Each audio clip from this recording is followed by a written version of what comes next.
देखने जा रहे हैं वो साइंस का क्लास 8 का चैप्टर है और ये आपका थर्ड नंबर का चैप्टर है। ठीक है, आप देख सकते हैं ऑलरेडी मैंने 1 और 2 भी बना दिया है, तो आप जा कर के ज़रूर आप प्लेलिस्ट से देख लीजिएगा क्लास 8 का। और भी क्लास 6 और 7 का मैंने करा दिया है, तो आप प्लीज़ उसको वॉच कर सकते हैं। चलिए इसको देख लेते हैं। यहाँ पे क्या बोला जा रहा है, तो कहा जा रहा है कि कोयला और पेट्रोलियम जो है आप किस तरह से आप पृथ्वी के अंदर से या किस तरह से बनते हैं, उसके रिगार्डिंग बात किया जा रहा है। तो चलिए यह हम देख लेते हैं।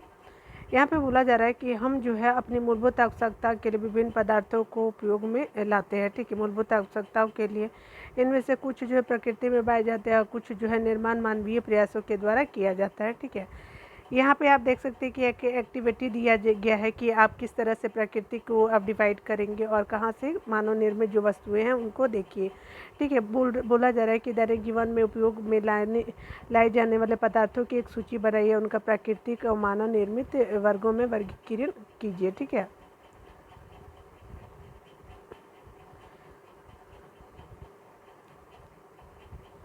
यहाँ पे बोला जा रहा है, तो कह रहा है कि क्या इस सूची में वायु, जल और मृदा और खनिज सम्मिलित है, क्योंकि ये सभी प्रकृति द्वारा उपलब्ध कराए जाते हैं और ये प्राकृतिक जो होते हैं वो संसाधन होते हैं। ठीक है, यानी जो हमारे जल और आपके उसके अलावा आप देख सकते हैं कि वायु हो गया, जल हो गया, मृदा और खनिज जो होते हैं वो सम्मिलित रूप से क्या कहलाते हैं, तो ये प्रकृति द्वारा उपलब्ध कराए जाते हैं, इसीलिए इसको प्राकृतिक संसाधन कहते हैं। यहाँ पे देखिए क्या बोला जा रहा है, तो कह रहा है क्या कि ये जो बूझो है, ठीक है, यहाँ पे जो है वो कहा जा रहा है कि हम अपने किसी प्राकृतिक संसाधनों का निरंतर उपयोग कर सकते हैं। ठीक है, अपने सभी संसाधनों का क्या कर सकते हैं, निरंतर उपयोग कर सकते हैं। चलिए ऊपर देख लेते हैं, थोड़ा सा इनसाइड द एक्स्ट्रा देख लेते हैं। ठीक है, यहाँ पे बोला जा रहा है कि वायु, जल, मृदा और मानवीय क्रियाकलापों के द्वारा समाप्त हो सकते हैं। ठीक है, ये जितने भी चीज़ें हैं वो मानवीय क्रियाकलापों के द्वारा समाप्त हो सकते हैं। जल के बारे में भी आप कक्षा 7 में पढ़ चुके कि जल भी जो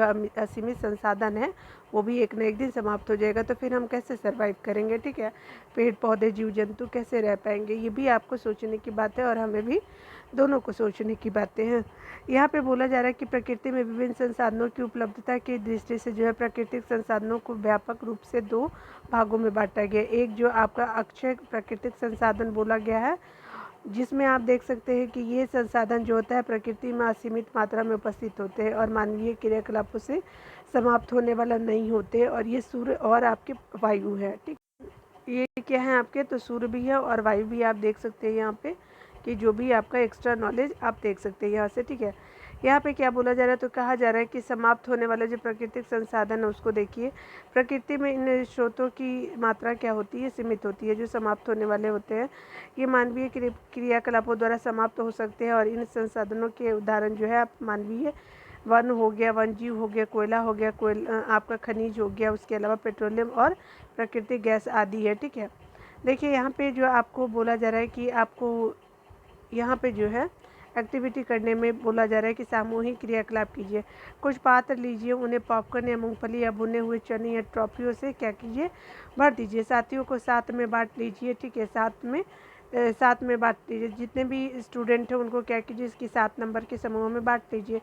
1, 2 और 4 विद्यार्थी अपने उप समूहों में जो है वो बांट दीजिए, और इस तरह से पहली, दूसरी और तीसरी पीढ़ी के रूप में भी आप निश्चित करिए कि चिन्हित करिए कि ये समूह उपभोक्ताओं को निरूपित करते हैं या जनसंख्या में वृद्धि के साथ दूसरी पीढ़ी और तीसरी पीढ़ी में उपभोक्ता की संख्या अधिक है। ठीक है, प्रत्येक समूह के लिए मेज पर एक क्या कीजिए कि पूरा भरा हुआ पात्र रख दीजिए। प्रत्येक समूह की पहली पीढ़ी के उपभोक्ताओं से कहिए कि वे अपने समूह के पात्र से जो है वो वस्तुओं को उपभोग करें। अब प्रत्येक समूह की जो दूसरी पीढ़ी को भी वैसा ही करने के लिए कहिए। ठीक है, विद्यार्थियों से कहिए कि ये जो है आपके प्रत्येक पात्र में जो है वस्तुओं की उपलब्धता को ध्यान से देखने की बात किया जा रहा है। यदि पात्रों में कुछ शेष बचा है तो प्रत्येक समूह की तीसरी पीढ़ी को या फिर उसका उपयोग करने के लिए कहिए। अब अंतिम रूप से देखिए कि तीसरी पीढ़ी के सभी उपभोक्ता को खाने हेतु कुछ मिला है या नहीं। ठीक है, यह भी आप देखिए कि क्या पात्रों में अभी कुछ शेष बच गया है क्या नहीं, यानी ये एक्टिविटी जो आपको स्टूडेंट के लिए है। हमारे लिए इम्पोर्टेंट नहीं है, ठीक है। चलिए हम लोग देख लेते हैं। मान लीजिए कि पात्रों के जो खाद्य पदार्थ जो है कोयले, पेट्रोलियम और प्राकृतिक गैस जैसे समाप्त होने वाले प्राकृतिक संसाधनों को प्रदर्शित करते हैं, ठीक है।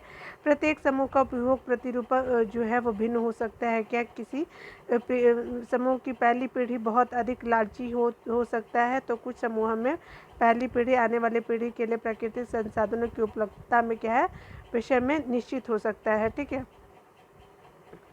यहाँ पे बोला जा रहा है कि इस अध्याय में हम कोयले, पेट्रोलियम और आपके प्राकृतिक गैसों जैसे कुछ समाप्त होने वाले प्राकृतिक संसाधनों के विषय में अध्ययन करेंगे, ठीक है। इनका जो है निर्माण सजीव प्राणियों के मृत अवशेषों यानी जीवाश्म से होता है। तो ये क्या होते हैं कि जीवाश्मी ईंधन कहते हैं, ठीक है। इनके बारे में हमने देख लिया।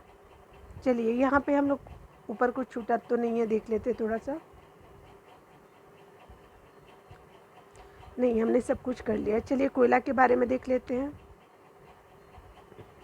यहाँ जैसे कि आप देख सकते हैं कि कोयला की बात की जा रही है, ठीक है। तो कोयला क्या होता है, आपने कोयला देखा होगा कि इसके बारे में सुना होगा, ठीक है। देखा भी है और सुना भी है। यह क्या होता है, पत्थर जैसे कठोर और काले रंग का होता है, ठीक है। कोयला जो होता है ये पत्थर जैसे कठोर भी होता है, काले कलर का होता है, ठीक है। ये देख सकते हैं इस तरह से पूरा कोयला दिखाई दे रहा है, ठीक है। आप अगर झारखंड के होंगे तो आप कोयला को या फिर गांव वगैरह में जो भुट्टा वगैरह बनता है तो वहाँ पे आप देख सकते हैं, ठीक है। यहाँ पे क्या बोला जा रहा है, तो खाना पकाने हेतु उपयोग आने वाले ईंधनों में कोयला एक है। पहले इसका उपयोग रेल इंजनों को चलाने के लिए भाप बनाने में होता था। इसका जो उपयोग है तापीय शक्ति संयंत्रों में विद्युत उत्पादन करने हेतु किया जाता था, ठीक है। कोयले का उपयोग जो विभिन्न उद्योगों में ईंधन के रूप में भी किया जाता है, ठीक है। कोयले की कहानी देखिए, यहाँ पे बताया जा रहा है कि कोयला हमें कहाँ से प्राप्त होता है और ये कैसे बनता है, ठीक है। देखिए यहाँ पे देख लेते हैं, यहाँ पे क्या बोला जा रहा है। तो कह रहे हैं कि लगभग 300 मिलियन वर्ष पूर्व क्या हुआ था कि पृथ्वी पर निचले जलीय क्षेत्रों में घने वन थे, ठीक है। बाढ़ जैसे प्राकृतिक प्रकर्मों के कारण ये वन क्या हुए, मृदा के नीचे दब गए। उनके ऊपर जो है अधिक मृदा जम जाने के कारण ये क्या हो गई कि संपीड़ित हो गए, ठीक है। जैसे जैसे ये क्या हुआ कि आपका जैसे जैसे ये गहरे होते गए उनका जो है ताप भी बढ़ता गया और ये उच्च दाब और आपका उच्च ताप पर पृथ्वी के भीतर जो है वो मृत तेज पेड़ पौधे और धीरे धीरे कोयले में परिवर्तित हो गए, ठीक है।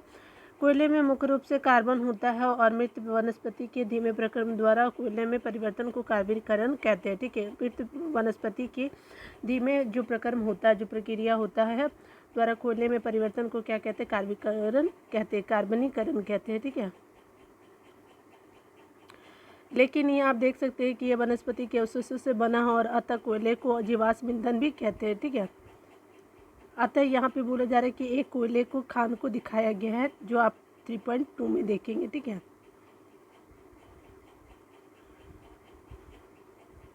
यहाँ देख सकते हैं आप, ये कोयला खान है, ठीक है ना।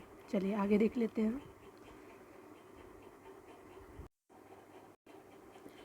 यहाँ पे जो बोला जा रहा है, तो कहा जा रहा है कि वायु में गर्म करने पर कोयला जलता है और उस मुख्य रूप से कार्बन डाइऑक्साइड गैस उत्पन्न करता है, ठीक है।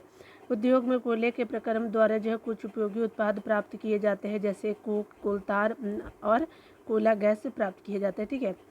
कोक क्या होता है देख लेते हैं। कोक क्या होता है, ये कठोर सरंद और काला पदार्थ है। यह क्या है कि कार्बन का लगभग शुद्ध रूप है। कोक का जो उपयोग किया जाता है इस्पात के औद्योगिक निर्माण और बहुत से धातुओं के निष्कर्षण में किया जाता है, ठीक है। कोलतार क्या होता है, तो देखिए कोलतार जो होता है एक अप्रिय गंध वाला काला गाढ़ा द्रव्य होता है। जो कोलतार होता है अप्रिय गंध होता है, बहुत भयानक गंध होता है, ठीक है। ये यहाँ पे क्या बोला जा रहा है कि यह लगभग जो होते हैं 200 पदार्थों का मिश्रण होता है, ठीक है। जो कोलतार होता है वो 200 पदार्थों का मिश्रण, आप देख सकते हैं पिक्चर में, ये कोलतार है, ठीक है। कभी आपने देखा होगा कि जब सड़क बनता है, रोड वगैरह बनता है, तो देखा होगा वहीं पे वो कोलतार ही होता है, ठीक है ना।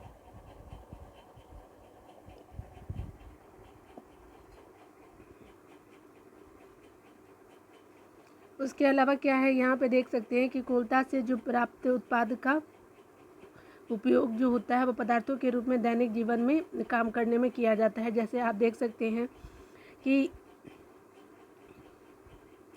विभिन्न पदार्थों के औद्योगिक निर्माण में उद्योग जैसे कि संश्लेषित रंग, उसके अलावा सौदी विस्फोटक, सुगंध, प्लास्टिक, पेंट, फोटोग्राफिक सामग्री होते हैं, छत निर्माण सामग्री होती है आदि में होता है। रोचक तत्व यह है कि मौत और अन्य कीटों को भगाने हेतु जो प्रयोग लाने वाले जो नेफ्थलीन होता है कि वो जो गोलियां बनाई जाती है, जो आप इस तरह का नहीं देखते वाइट वाइट, जो कपड़ा वगैरह में डाल देते हैं तो स्मेल करता है थोड़ा सा, तो वही आपका नेफ्थलीन होता है। तो नेफ्थलीन गोलियां भी कोलतार से प्राप्त की जाती है, ठीक है, उसको बनाया जाता है फिर प्यूरिफाई करके। यहाँ पे देख सकते हैं आजकल पक्की सड़कों के निर्माण में कोलतार के स्थान पे एक पेट्रोलियम उत्पाद बिटुमेन का प्रयोग किया जाता है, ठीक है। कोयला का जो गैस है वो देखिए, कोयला का गैस जो बोला जा रहा है तो कहा जा रहा है कि कोयले के प्रक्रम द्वारा कुक बनाते समय कोयला जो है गैस प्राप्त होता है। यह कोयला प्रक्रम संयंत्रों के निकट स्थापित बहुत से उद्योगों में ईंधन के रूप में प्रयोग की जाती है, ठीक है। लंदन में बोला जा रहा है कि लंदन में 1810 में क्या होता है कि आप देख सकते हैं कि न्यूयॉर्क में 1820 में क्या होता है कि आसपास जो है कोयला गैस का उपयोग जो बार बार सड़कों पर रोशनी के लिए किया जाता है, ठीक है। आजकल इसका प्रयोग जो है रोशनी की बजाय ऊष्मा के स्रोत के रूप में भी किया जाता है, ठीक है।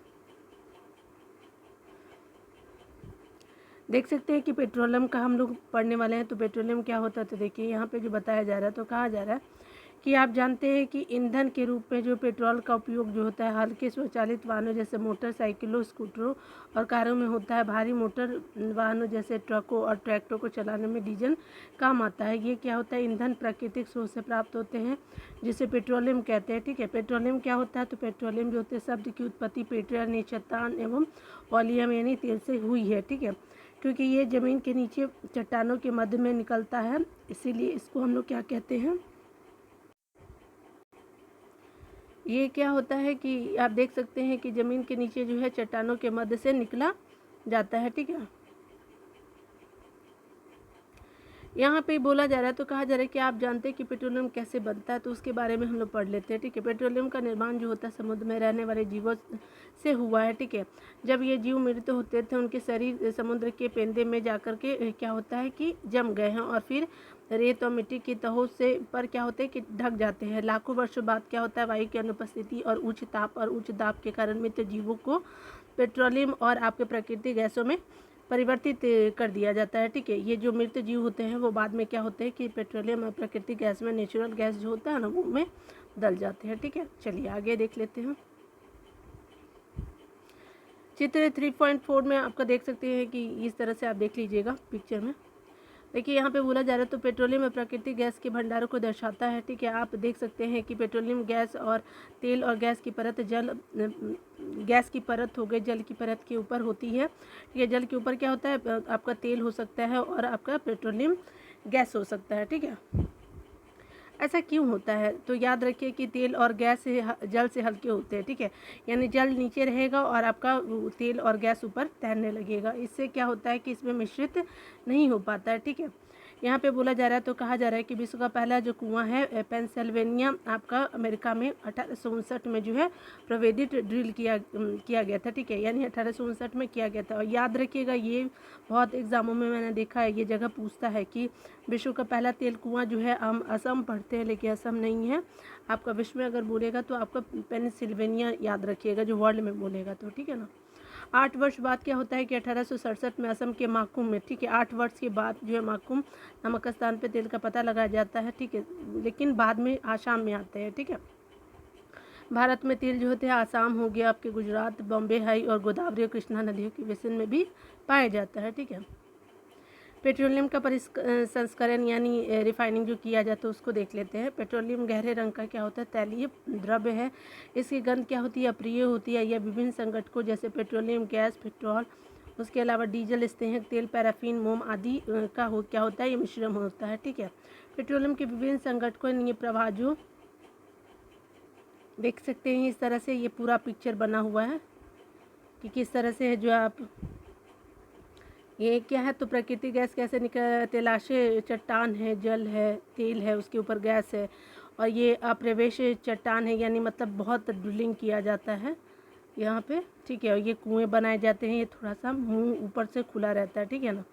तो जिससे कि क्या होता है कि ड्रिलिंग के थ्रू बाहर गैस वगैरह ज़्यादा रिसाव ना हो, क्योंकि आग लगने का भी डर रहता है। ठीक है, देख सकते हैं ये वाला पेट्रोलियम परिसंस्करणीय है। इस तरह से मशीन लगा करके बड़े बड़े आप देखते होंगे जो आपके केमिकल इंजीनियर होते हैं वो ये काम करते हैं।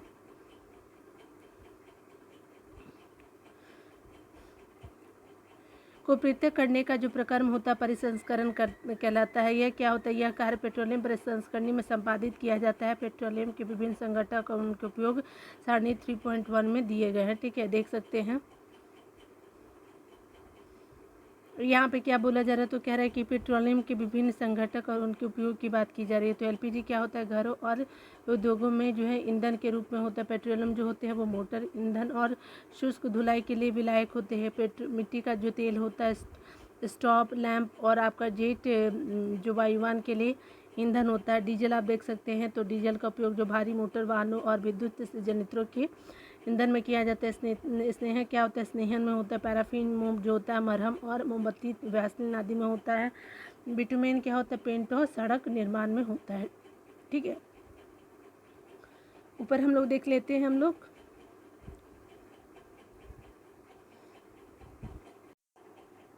यहाँ पे क्या बोला जाए, तो कह रहे हैं कि पेट्रोलियम और आपका प्राकृतिक गैस के अनेक उपयोगी पदार्थ प्राप्त किए जाते हैं।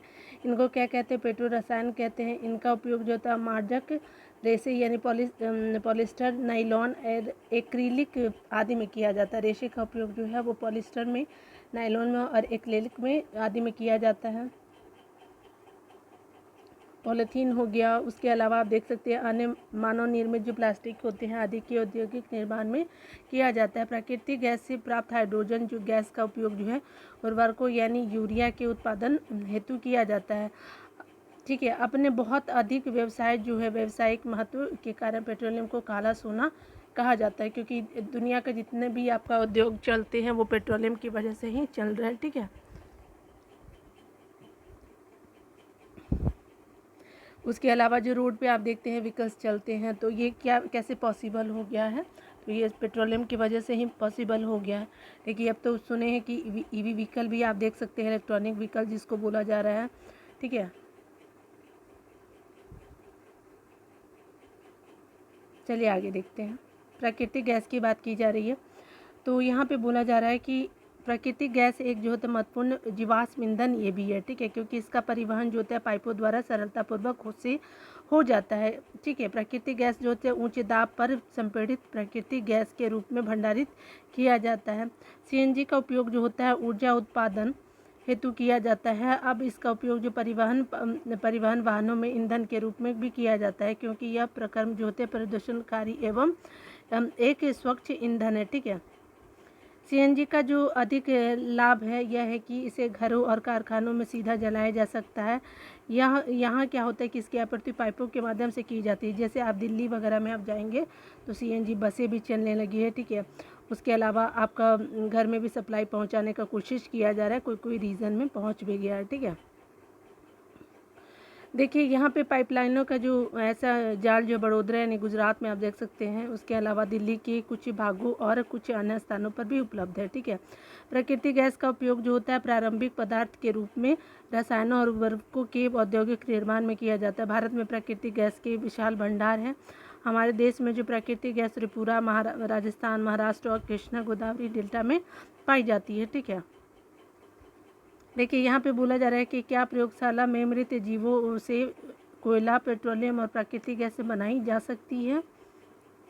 ठीक है, यहाँ पे देखिए यहाँ पे बोला जा रहा है नहीं, इनका बनना एक बहुत ही धीमा प्रक्रिया है। ठीक है, और इनके बनने की जो परिस्थिति हो प्रयोगशाला के में उत्पन्न नहीं की जा सकती है। ठीक है, ये बोला जा रहा है कि क्या आपके प्राकृतिक कोयला और आपका जो पेट्रोलियम और प्राकृतिक गैस है क्या आपको प्रयोगशाला में मृत जीवों से बनाया जा सकता? तो नहीं, ये काफ़ी स्लो होता है। ठीक है, देखिए यहाँ पे बोला जा रहा है, तो कहा जा रहा है नीचे देख लेते हैं कि कुछ बचा हुआ तो नहीं है।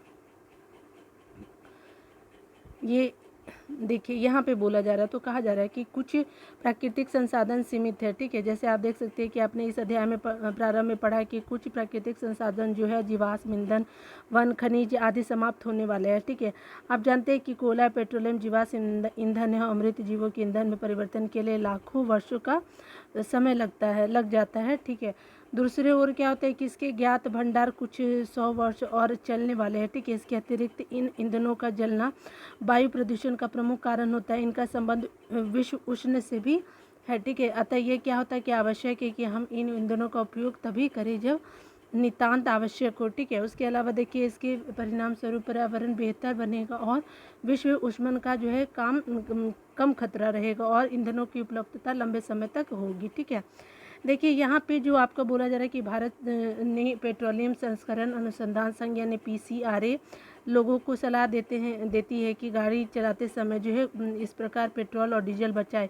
उनके गुर है, ठीक है। आप देख सकते हैं कैसे आप कर सकते हैं। तो जहाँ संभव हो गाड़ी समान और मध्यम गति से चलाइए। यातायात लाइटों अथवा जहाँ आपको प्रतीक्षा करनी हो गाड़ी का इंजन बंद कर दीजिए, क्योंकि बेकार में तेल जलाने से क्या फ़ायदा।